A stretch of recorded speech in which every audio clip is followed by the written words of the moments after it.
Horror Story Fever. Judul Horor Rumah Kos Nomor 13. Di bulan ini, Sasha sudah terlambat lebih dari 20 hari kerja. Dia sudah mendapatkan surat peringatan kedua dari kantornya. Kondisi rumah Sasha yang jauh dari Depok ke Tanjung Priuk harus dihadapinya setiap hari. Dan membuat dia harus sering terlambat sampai ke kantor. "Syah, lo dipanggil sama Bu Alena," ucap Dito, teman sekantor Sasha yang berambut keriting dengan memakai kacamata tebalnya. "Sekarang?" "Iya, cepetan. Bu Alena tampangnya udah marah tuh kayaknya." Sedikit gemetar, Sasha menuju ruangan Bu Alena. Tok, tok, tok. "Masuk, Syah. Silakan duduk." Suara tegas Bu Alena membuat Sasha menjadi sedikit gugup. "Ini surat buat kamu." "Surat apa ya, Bu?" "Surat peringatan kedua kamu. Kamu tuh banyak sekali terlambat bulan ini, Syah." "Maaf, Bu. Saya udah berusaha sepagi mungkin dari rumah. Bahkan kalau Ibu tahu, saya berangkat hampir jam 5 pagi, Bu. Tetapi jalanan tetap aja macet, Bu. Makanya saat sampai ke kantor saya pasti terlambat lagi," ucap Sasha dengan jujur. "Syah, manajemen perusahaan tuh nggak peduli jam berapa kamu berangkat dari rumah. Tapi yang mereka lihat jam berapa kamu datang ke kantor. Kamu mengerti?" ucap Bu Alena tegas. "Iya, Bu," jawab Sasha dengan sedikit menunduk. "Baik, Syah. Kalau memang kendala kamu karena rumah yang benar-benar macet, saya punya solusi buat kamu. Kamu mau?" "Mau, Bu." "Menurut Ibu, kamu harus mulai kos, Syah." "Kos, Bu." Sasa berpikir sebentar. Seumur hidupnya, Sasa tidak pernah jauh dari rumah. Bahkan menginap di rumah teman pun Sasa tidak pernah. "Baik, Bu, nanti saya pertimbangkan." "Baiklah, Ibu mau melihat perubahan kamu ke depan. Kamu tuh karyawan yang baik dan bisa Ibu andalkan. Ibu harap kamu segera mencari solusi permasalahan kamu ya, Syah," ucap Bu Alena. Saat tiba di rumah, Sasha melihat ibu sedang merapikan baju di ruang belakang. "Bu, Sasha dapat surat peringatan," ucap Sasha. "Kenapa, Syah? Kok bisa?" jawab ibu kaget. "Sasha terlambat lagi, Bu. Bulan ini aja udah lebih dari 20 hari keterlambatan. Padahal kan Ibu tahu, Sasha bangunnya udah pagi banget," ucap Sasha manja kepada ibunya. "Lalu bagaimana, Syah? Kamu mau keluar dari pekerjaanmu?" tanya ibu. "Tidak, Bu. Sayang kalau Sasha keluar. Perusahaannya kan besar. Gajinya aja udah lumayan. Sasha mau kos aja ya, Bu," ucapnya. "Apa? Kos?" Tiba-tiba ayah masuk ke ruangan. "Iyalah, Syah, kamu kan udah bekerja. Kamu harus profesional lah. Kalau menurut kamu itu jadi masalah, ayah nggak keberatan kalau kamu cari tempat kos. Yang penting setiap akhir pekan kamu kan bisa pulang ke rumah," jawab ayah menenangkan. "Tapi nanti makannya dia gimana?" Pertanyaan seorang ibu memang gak jauh-jauh. Takut melihat anaknya kelaparan dan menderita. "Tenang aja, Bu. Dekat kantor Sasha kan warung makan banyak. Nanti Sasha juga akan cari kos-kosan yang gak terlalu mahal kok, Bu. Sama seperti ongkos Sasha sekarang," ucap Sasha kepada orang tuanya. "Baiklah, kamu cari tempat kos yang baik ya, Nak," ucap ibu Sasha merelakan keputusan anak perempuan semata wayangnya.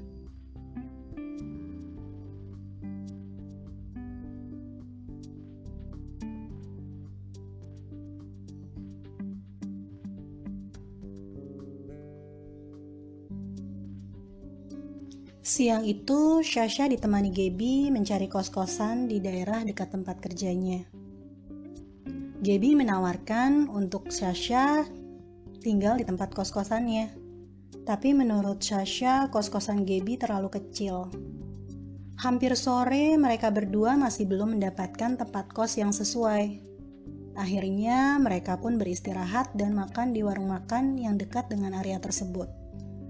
Saat mereka selesai makan dan mau meninggalkan warung, tiba-tiba Sasha melihat brosur di bawah lantai rumah makan tersebut. Menyewakan kos-kosan besar dan murah di Jalan Tramboli 4 nomor 13. Silahkan hubungi ke nomor 0834 5216 796 dengan Agung. Di dalam brosur juga terlihat gambar rumah besar dengan ruangan kamar yang besar.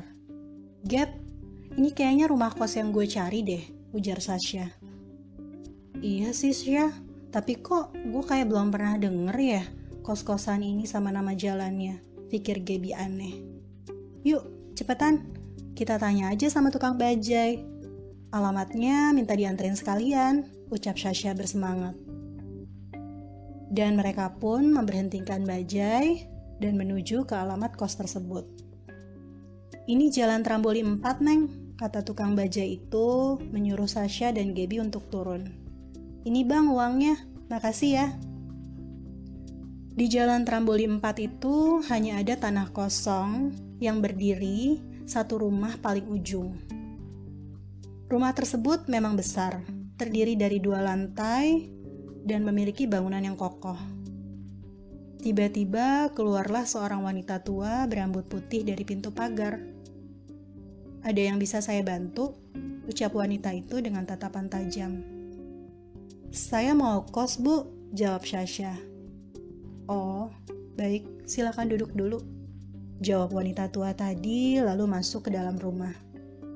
15 menit kemudian, ada lelaki berpostur tinggi besar dengan rambut botak keluar bersamanya. "Hai, saya Agung. Kamu mau kos di sini?" tanyanya. "Iya, Pak. Berapa ya harga sewanya?" "Tidak usah memikirkan harga sewa dulu. Biar saya tunjukkan kamar-kamar kos-kosannya dulu." Lalu Agung pun mengajak Sasha dan Gaby melihat ke seluruh ruangan kamar kos di rumahnya. Ada sekitar 20 kamar kos dengan banyak kamar yang sudah tersewakan. Hanya ada tinggal 1 kamar di lantai paling bawah dan paling pojok yang ruangannya paling besar di antara kamar-kamar lain.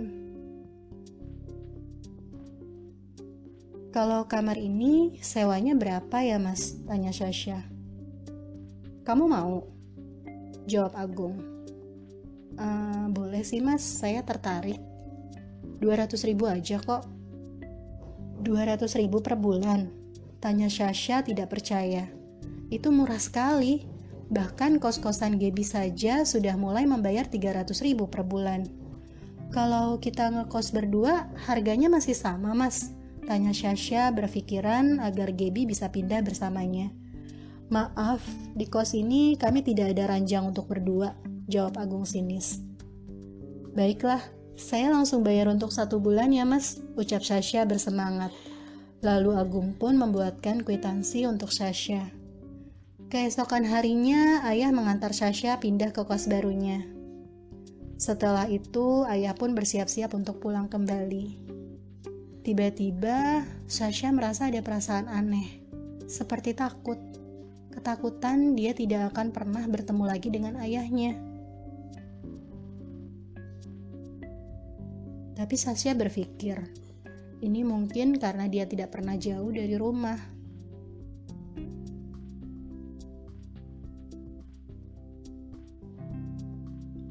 Saat malam tiba, Sasha merasa ruangan ini terlalu sepi. Dia tiba-tiba kangen dengar suara ayah dan ibu, serta Gaby. Dia mencoba menghubungi mereka, tetapi sinyal di kamar Sasha sangat lemah. Akhirnya, Sasha pun memutuskan untuk duduk di depan kamar kosnya. Tiba-tiba lewat dari pintu belakang 2 perempuan bertubuh pendek dan berambut panjang. Mbak penyewa kos baru ya?" "Iya," jawab Sasha ramah. "Saya Nita, Mbak. Ini teman saya Hani," jawab salah satu perempuan tersebut. "Iya, saya Sasha. Kamar kalian di mana?" tanya Sasha. "Kami tinggal berdua di kamar depan sana," ucap Hani. "Berdua? Tapi kata Mas Agung, dia tidak menyewakan kamar berdua, tanya Sasha bingung. Tiba-tiba Mas Agung lewat dengan membawa pakaian kotor ke kamar mandi. Dia melihat ke Hani dan Nita dengan tatapan yang sangat sinis. Maaf ya Mbak, kami ke kamar dulu. Mbak hati-hati ya, ucap Nita. Entah perasaan Sasha atau memang kata-kata Nita tadi menekankan kata hati-hati. Dia langsung menutup pintu kamar kosnya setelah Hani dan Nita meninggalkan kamar tersebut. Sudah hampir jam 12 malam, Sasha masih belum dapat memejamkan mata. Akhirnya, Sasha pun memutuskan dia pergi sebentar keluar di depan kamar kosnya. Tiba-tiba, ada seorang gadis berdiri di depan pintu. Cantik wajahnya, berkulit putih dan tingginya semampai dengan rambut lurus sebahu. Maaf mengagetkanmu, ucap gadis itu. Tidak apa-apa kok, saya hanya gerah.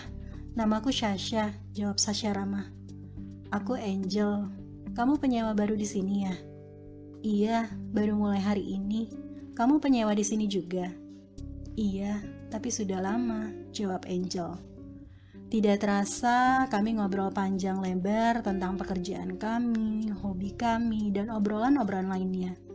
Ternyata Angel adalah seorang pramugari. Dia berasal dari Manado dan merantau seorang diri di Jakarta.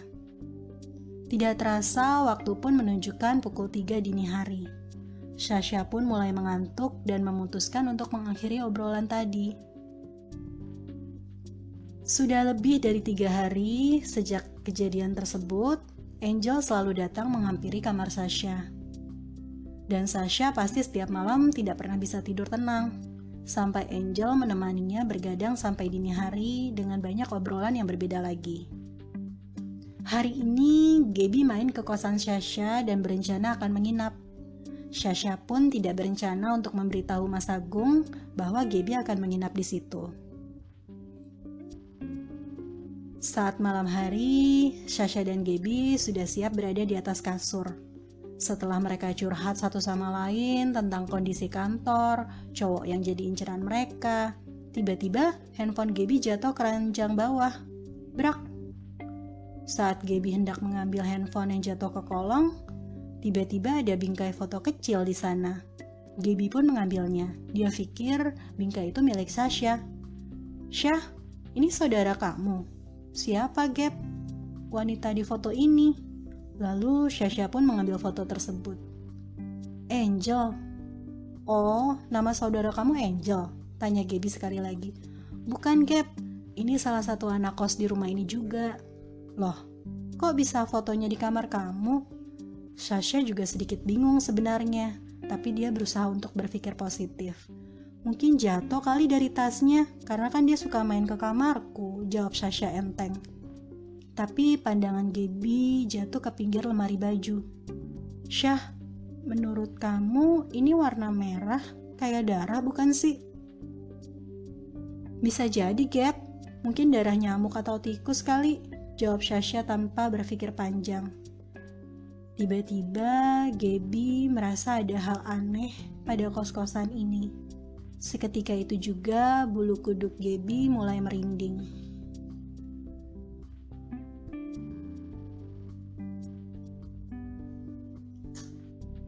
Sudah beberapa malam ini, Sasha tidak bertemu dengan Angel. Ada sedikit pertanyaan dalam diri Sasha, apakah Angel sedang sakit atau mungkin sedang sibuk di kantor.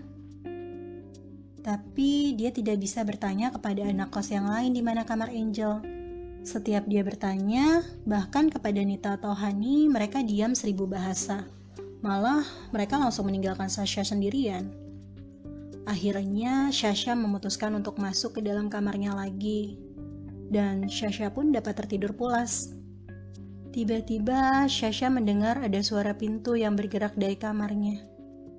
Kret, kret.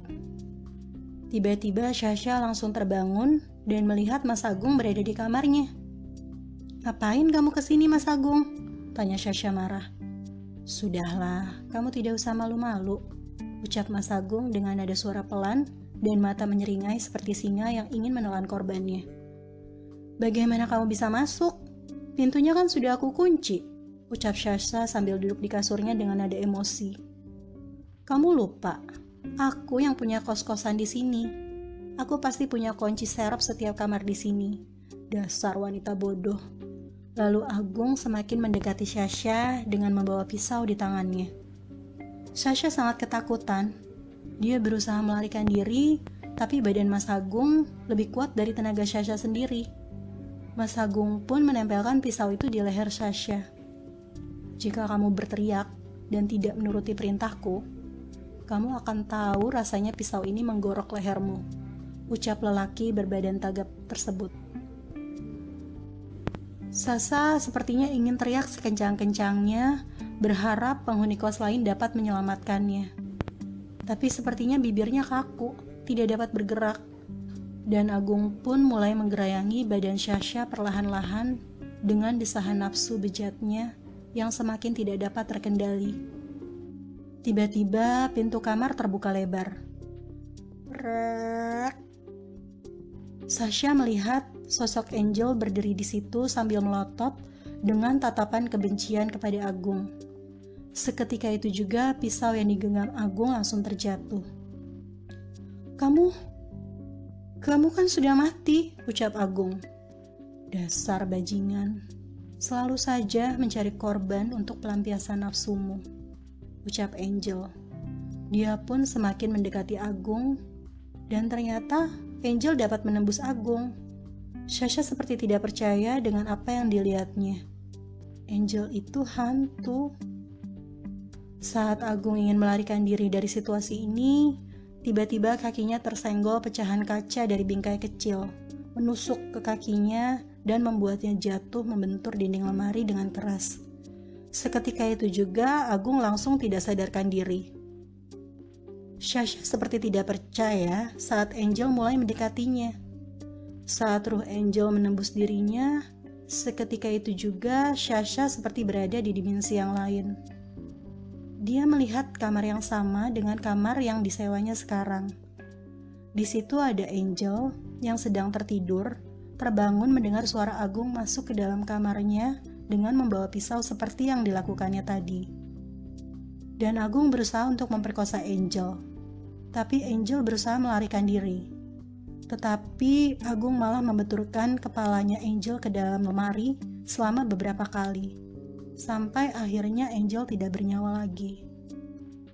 Agung pun membawa jasad Angel keluar dan dia menguburkannya di taman samping belakang rumahnya.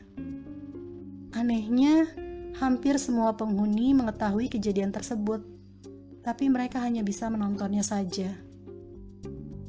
Ternyata Sasha mengetahui rumah kos ini hanyalah kedok belaka. Sebenarnya itu adalah tempat penampungan manusia yang akan membawa korbannya untuk dijual belikan ke luar negeri. Hampir semua penghuni kos mengalami nasib serupa yang dilakukan oleh nafsu bejatnya Agung tadi. Tapi mereka tidak bisa berbuat apapun karena kondisi mereka yang jauh dari rumah dan perantauan, belum lagi ditambah ancaman Agung yang membuat mereka semua tidak dapat berkutik. Tapi Agung tidak pernah puas dengan wanita-wanita yang ada di kosan tersebut. Maka dari itu, dia mencari korban dengan membuat brosur untuk rumah kos nomor 13 tadi. Sasha pun malam itu langsung pergi dari rumah tersebut begitu dia sadarkan diri. Dia melihat Agung masih dalam kondisi pingsan. Dia menelpon ayahnya untuk minta dijemput di warung dekat jalan utama dan menceritakan semua kejadian yang baru dialaminya. 1 jam kemudian, ayah Sasha datang bersama petugas kepolisian setempat. Agung pun langsung ditangkap. Akibat perbuatannya Agung, dia pun dipenjara dan dihukum. Dengan kejadian tersebut, Sasha kembali pulang ke rumah. Dan Sasha memutuskan keesokan paginya, dia ke kantor dan memberitahu Bu Alena sebuah surat yang sudah dibuatnya. Surat apa ini, Syah? Surat pengunduran diri saya, Bu. Maaf, Bu, saya tidak bisa jadi anak kos. Terpaksa saya harus mencari tempat kerja yang lebih dekat saja, ucap Sasha.